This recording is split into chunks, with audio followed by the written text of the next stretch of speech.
Myrtam le David, bien-aimé dans le Seigneur Jésus-Christ, bienvenue dans votre émission à la lumière des psaumes, à la lumière du psaume 16, Myrtam le David.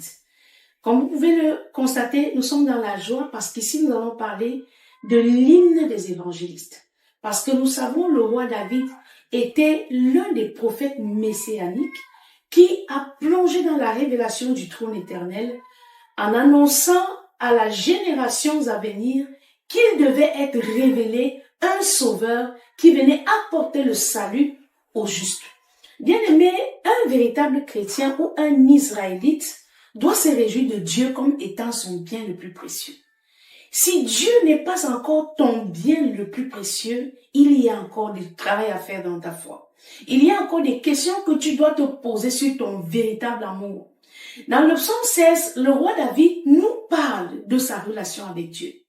Et c'est pourquoi, en faisant donc de Dieu l'arbitre, son arbitre lorsqu'il est face à la mort et lorsqu'il est face aux Hadès, le roi David nous témoigne la position d'un saint, d'un élu de Dieu, d'une race excellente, en la qualité de son adoration envers l'Éternel.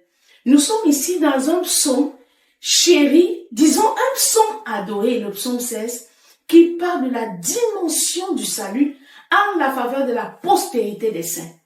Bien-aimés, c'est une émission qui se veut riche en bénédictions. Que Dieu vous bénisse. Gardez l'écoute. Ici, dans le psaume 16, nous avons le plein de l'esprit de David.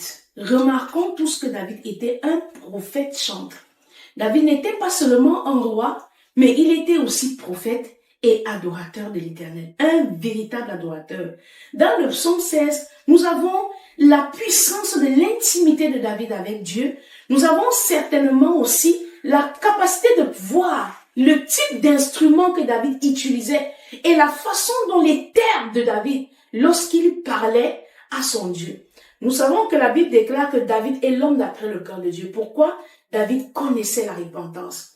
David connaissait mettre en Dieu tout son amour. David savait que Dieu est son trésor par-dessus tout et que même sa vie ne compte pas lorsqu'il s'agit de Dieu.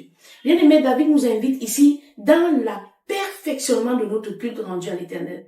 David ici nous montre la circoncision du cœur et nous invite dans une adoration pure. La Bible dit de nous offrir nous-mêmes comme un sacrifice pur et saint, comme un culte raisonnable offert à notre Dieu. Nous vous invitons à plonger à la lumière du psaume 16 dans la qualité de l'adoration de l'élite sainte. Que Dieu vous bénisse.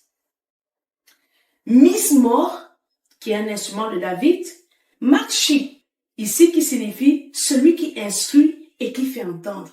David avait ces petits mots doux qu'il donnait à Dieu dans l'intimité, parmi lesquels on peut retrouver Shigaon, ces expressions même indéfinies, parce que lorsque tu fouilles le dictionnaire ou tu fouilles les moteurs de recherche, tu vas trouver que Mishgal, ce sont des termes doux, des mots, des appellations que David donnait à son Dieu.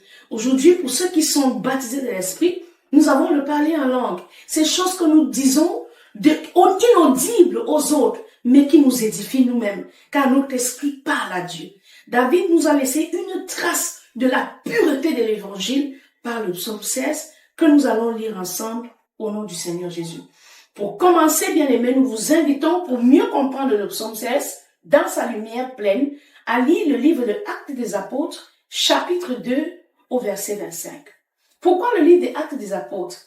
Parce que David entre dans l'intimité avec Dieu. David a ce caractère messianique.